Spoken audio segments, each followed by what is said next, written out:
Hey everyone, Glimpse here, back with a different kind of video for you. So I am working on an achievement called Restarter. I want most of the achievements that I can get in the game, so I work on them one at a time. But this one, anyways, you have to restart your stat build, and the way to do that is to buy it through the premium shop. You have two chances, one in the beginning and one when you land in Essia, to reset your build for free. Past that, you have to buy a reset for each one of the stats, whatever you put the points in. So I'm just getting the achievement. I thought, hey, why not just see what we can do with a bunch of this stuff? So I have a couple left. We're going to do endurance for this video in particular. The next one I want to see how much AGI we can actually get. So anyways, as you can see with the buffs here, I got max HP and max MP plus both of the defensive buffs, and the numbers are pretty insane. Over 1.5k health, which is just nuts. That's an insane amount of health. I did not think this was going to be over 600, let alone 655. That's absolutely insane. The magic defense is quite high, a little bit lower than I thought it would be. But obviously our damage suffers. But just for kicks, we're going to test this against some of the enemies and just see what happens. Alright, so even with the dodge spell that we get a nice 48%. So let's just see what magic enemies can do to us. That's still insane. Look at that. I'm getting full on hit by them, and usually I can die to these no problem, just one by itself. That's nuts. Definitely can't kill him as fast. But I have not even healed I don't even have any buffs on for healing, just the max HP. That's pretty nuts. Let's do the soups here.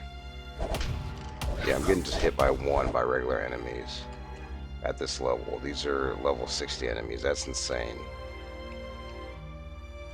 Did we underestimate endurance?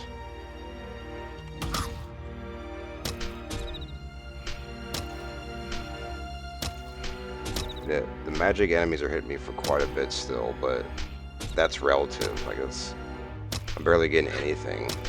And with the HP pods, I can just sit here and tank these. That's nuts.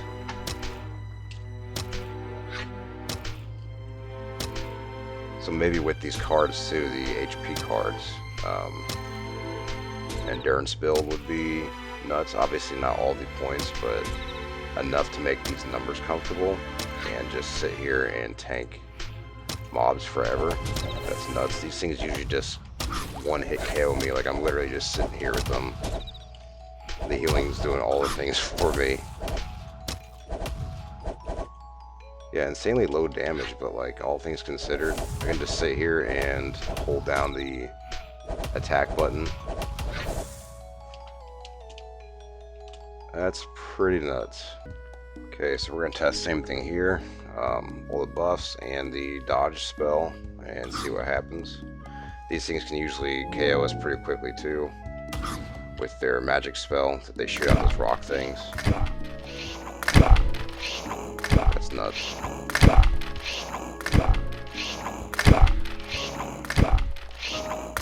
I'm literally speechless. That's just insane.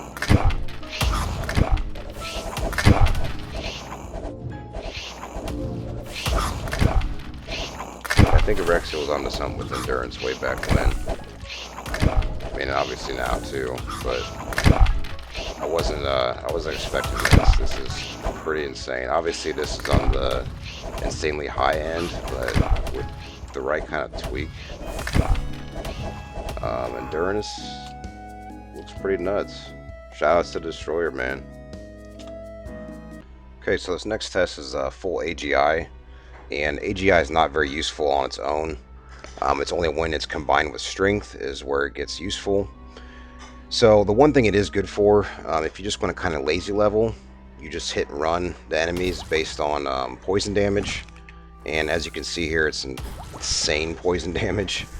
So the enemies die fairly quickly. It's not as good against bosses or critical damage, for instance. Like, my level 66 should hit way harder than that.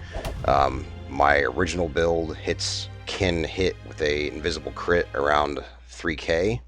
And I think the highest I got with full AGI with this setup was like around 900 something. But the one thing it does do, it gives us a look onto how it scales, because there is a top for this. I don't know about the critical damage percent. I'm not sure if there's a cap for that, but there definitely is one for here.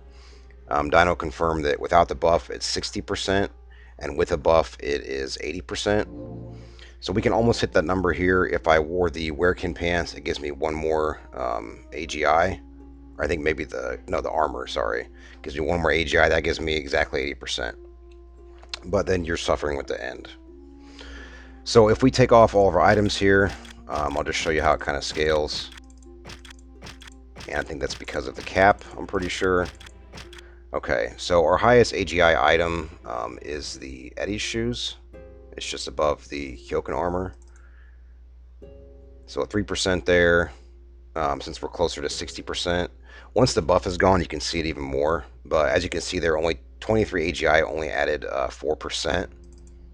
There it only added 2. So once you get into these numbers, just be aware of that. So this allows us to kind of tailor our build to what we need. I used to always do STR for everything and then AGI for gear. But however, I think I will put more points in AGI this time. I'm going to do a final reset and do all intelligence to see how high I can get the magic defense. And then we're going to kind of go from there with all these numbers. You can see here some of the footage that I got I messed up on for the full intelligence build. But Anubis fight did survive, so I'm going to give you a little preview of this while I talk about what I did for this build. So I put as much to intelligence as I could get with points and gear, and I end up with a little over 400. I could have got a lot more, but that's just what I had on me. I could have put full stones too. I would not recommend it for a stalker, but it's interesting to see how it scales. Magic damage scales a lot differently than regular damage, so even with 400 magic defense, I was still getting hit quite hard with magic enemies. Anubis actually hit me less than some of the other magic enemies, which is kind of weird. Ended up with a lot of mana, so never had to worry about spells, but as you can see here, I'm kind of trolling Anubis with the hits.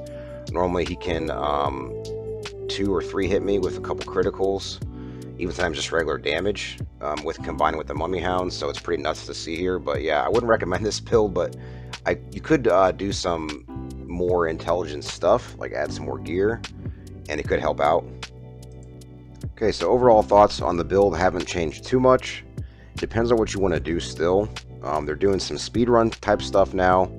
If you don't want to be the highest damage dealer, or you don't really care, you can do endurance. That is perfectly fine. I would actually recommend it. Dying as a stalker sucks, and you're going to do it a lot if you go full damage, because you end up with a lot less defense and magic defense. And AGI helps you dodge, but dodge is still not as good as endurance straight up. I got my dodge as high as I could get it, and I was still getting rocked by some enemies with low defense. But with the high endurance, as you could tell, I was barely taking any kind of damage at all. Same with the magic defense, but that helps out mages more than anything. You're going to end up with more regular defense than you will magic defense, just is how it's going to be. But with buffs and gear as a stalker, I would definitely lean more towards endurance if I had to start over, especially in the early game.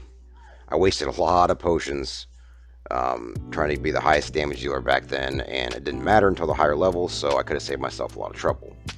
But anyways, I'll see you in the next video.